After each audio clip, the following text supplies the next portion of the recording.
안녕하십니까. 자, 오늘은 등차 수열, 등비 수열이 금융 부분에 어떻게 적용되고 활용되는지 알아보도록 하겠습니다. 자, 우선 그 이자와 이율이라는 말이 나오고 있죠. 이자. 영어로 인터레스트라고 이렇게 얘기합니다. 많이 들어보셨죠? 이자.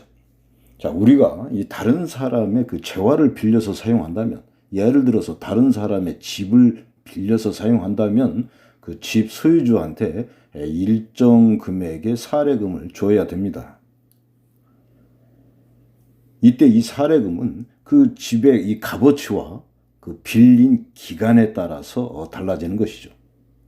마찬가지로 우리가 은행에 적금을 하게 되면 은행으로부터 사례금을 받게 됩니다. 이때도 이 적금한 이 금액, 원금이라고 그러죠. 원금과 이 기간에 따라서 사례금이 달라지겠죠. 이러한 사례금을 경제 용어로 이자라고 이렇게 얘기를 합니다. 이자. 그럼 이러한 사례금은 어느 정도가 적당할까? 이 사례금은, 즉 이자는 이율에 의해서 이렇게 통제가 됩니다. 지나치게 이자를 많이 못 받도록 되어 있죠. 이 법적으로 제한하고 있어요. 이걸 법정 이율이라고 합니다. 한 20 몇 프로 될 겁니다. 한번 알아보세요. 그래서 이 이율은 원금에 대한 이자의 비율을 우리가 이율이다 이렇게 얘기하는데, 이 이율은 기간을 단위로 원리율, 분기율, 반기율, 연이율이 있습니다. 원리율은 한 달을 기준으로 한 이율, 분기율은 1분기, 2분기, 3분기, 4분기 이렇게 하죠. 1년을. 그래서 3개월을 기준으로 한 이율입니다. 반기율, 1년은 전반기, 후반기로 또 나뉘죠. 그래서 6개월을 기준으로 한 이율이 반기율. 연이율은 이런 그대로 12개월을 기준으로 한 이율. 그래서 우리가 연이율 12%다. 이러면 이것은 월 이율 1%를 말하는 겁니다. 월 이율 1%와 연 이율 12%는 같은 이율이에요. 또 분기율, 연이율 12%는 1년은 4개 분기로 되어 있죠. 그래서 연이율 12%는 분기율 3%와 같은 이율이다. 이해되셨죠? 그래서 이자의 계산은 어떻게 하느냐? 원금과 이율을 곱한 값을 우리가 이자라고 하는 거예요. 원금과 이율. 이때 이율은 그 일기에 해당하는 이율이 되겠습니다. 일기라고 하는 이 기간과 이 이율이 서로 일치해야 한다 이런 얘기죠. 그 예를 들어서 내가 일기를 한 달을 기준으로 이렇게 사용한다. 일기를 월을 사용한다면 월 이율을 사용해야 된다 이런 뜻이에요. 일기를 분기로 사용한다면 분기율을 이용해서 이자를 계산하는 겁니다. 일기를 1년을 기준으로 한다면 연이율을 사용해서 이자를 계산한다. 이해되셨죠? 자, 원금과 이자를 합한 금액을 원리합계라고 합니다. 말 그대로 원금과 리자를 합했다 이런 얘기죠. 이걸 원리합계라고 그래요. 이 원리합계를 원금의 미래가라는 표현도 사용합니다. 나중에 이게 중요한 내용이 됩니다. 거꾸로 이 원금을 원리합계의 현재가 이렇게도 이야기를 합니다. 나중에 여러분들이 미래가 현재가를 다시 학습하게 됩니다. 이런 용어를 보면은 우리가 사용하는 이 화폐에는 시간성이 있다라는 것을 알게 됩니다. 즉 화폐에는 이 시간 가치가 있다는 거예요. 예를 들어서 누군가가 그 1억을 준다고 해봐요. 여러분들에게. 그럼 이 1억을 지금 당장 주는 것이 좋을까요? 3년 뒤에 주는 것이 좋을까요? 당연히 지금 당장 여러분들이 받는 게 좋겠죠. 왜냐하면 당장 받아가지고 이렇게 은행에 적금한다든가 그러면 뭐 이렇게 이자도 받을 수 있고 그렇기 때문에 기회의 비용이 이렇게 생기기 때문에 그런 겁니다. 이 말은 이 화폐에는 시간성이 있다. 즉 시간 가치가 있다 이런 얘기죠. 이 화폐에. 이 화폐의 시간 가치를 계산해주는 이 개념이 바로 이자가 되겠습니다. 그래서 이자는 아까 공식이 어떻게 됐었죠? 이자. 이 이자, 일기에 대한 이 이자는 원금 곱하기 이율인데 이것이 일기에 대한 이자다 이런 얘기죠. 일기라고 하는 이 기간에 대한, 이 시간에 대한 이자를 이렇게 계산한다. 그래서 이 이자 개념에는 화폐의 시간 가치가 이렇게 담겨 있다 이런 얘기예요.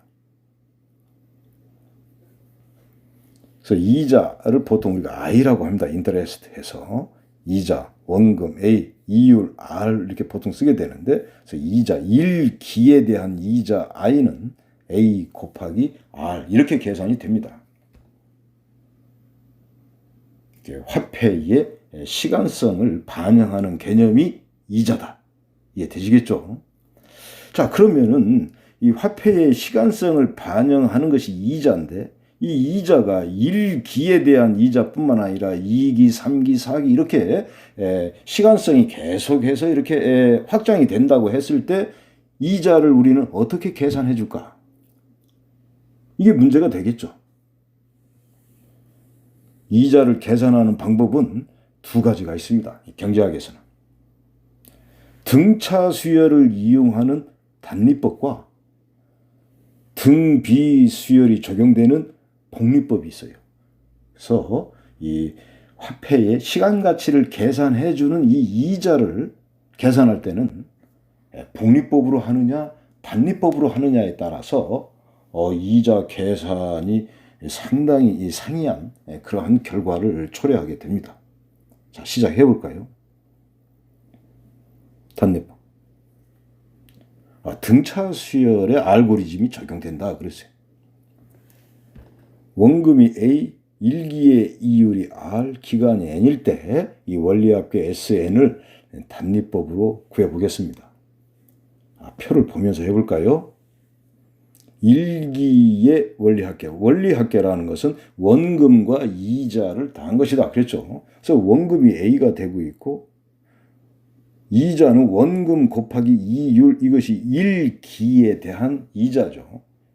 그래서 일기의 원리합계는 A 곱하기 1 플러스 R 이렇게 됩니다. 2기 후에 2기 또는 2년 2개월 후 이런 개념이 되겠죠. 2기 후에 원리합계 S2는 1기 후에 원리합계에다가 역시 동일한 이자가 이렇게 붙게 되죠. 이렇게 이자가 일정하게 변하지 않고 이렇게 가산되고 있죠. 일정하게 변함없이. 이게 바로 등차 수열의 알고리즘이죠.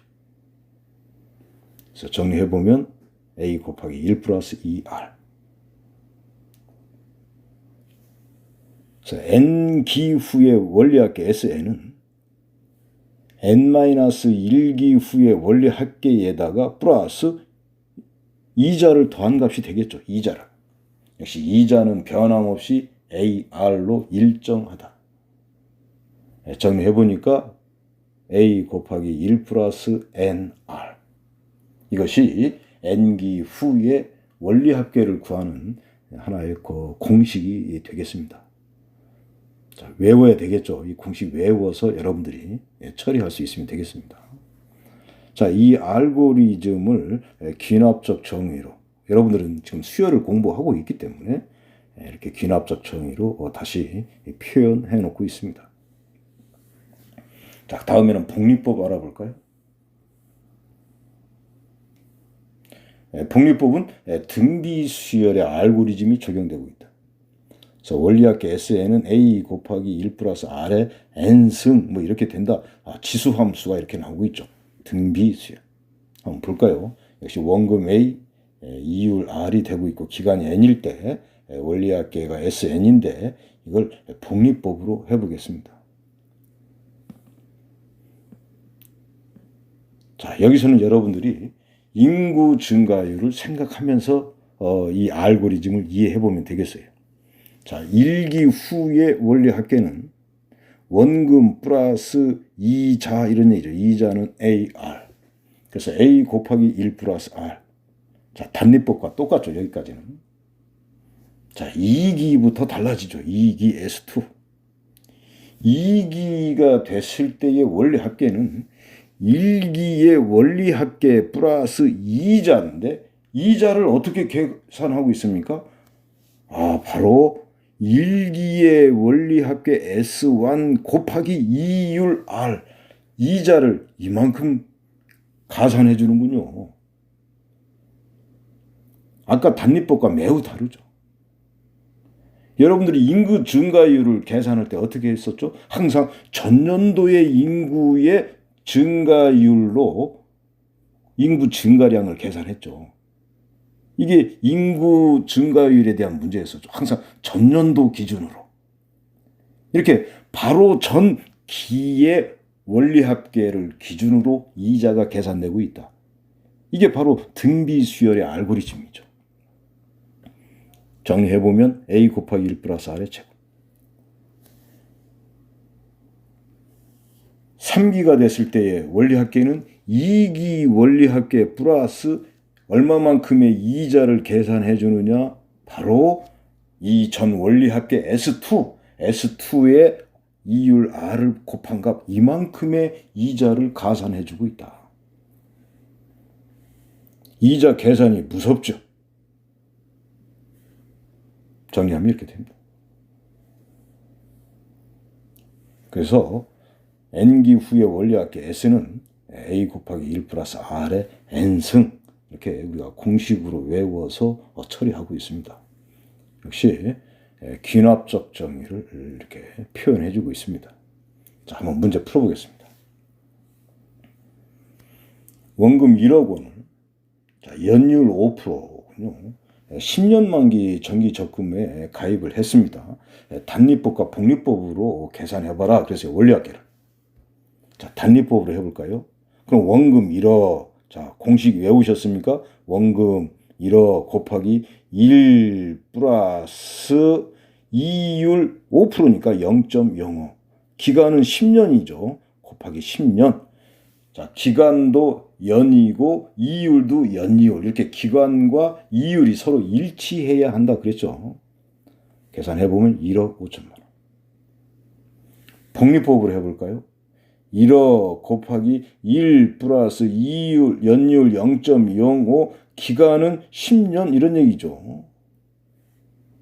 1.05의 10승은 1.63으로 계산해라 그랬으니까 1억 6,300만 원. 비교해보니까 어때요? 복리법으로 계산하니까 원리합계가 더 많이 이렇게 증가했다는 것을 알 수가 있게 되겠죠. 한 문제 더 해보겠습니다. 자, 원금 1억 원, 연이율 12%죠. 은행에 저축했습니다. 1번. 10년 후에 원리합계인데 어떻게 이자를 계산한다고 그랬습니까? 복리로 계산을 하는데 기간이 어떻게 되고 있어요? 기간이. 이자를 계산하는 기간이 분기별로 이자를 계산해 준다. 그러니까 분기별로 이자를 계산해야 되니까 이율은 어떤 이율을 사용해야 하느냐? 분기율을 사용해야 된다 이런 얘기예요. 이렇게 기간과 이율이 항상 일치해야 합니다. 기간과 이율이. 그러니까 10년 후에 원리합계니까 10년도 역시 뭘로 바꿔야 돼요? 분기로 바꿔야 돼요. 1년은 4개 분기로 되어 있으니까 이거 총 40분기가 되겠죠. 그럼 원리합계는 어떻게 되겠습니까? 1억 곱하기 1 플러스 분기율 3%죠. 1 플러스 0.03에 기간은 40분기니까 40승. 그래서 원리합계는 얼마가 되고 있습니까? 3억 2,620만 원. 이번에는 역시 10년 후에 원리학계인데 마찬가지죠. 복리인데 이자 계산을 어떻게 한다고 그랬어요? 월별로 매달 이자 계산을 해준다. 그럼 이 사람은 기분이 더욱 좋죠. 확인해 볼까요?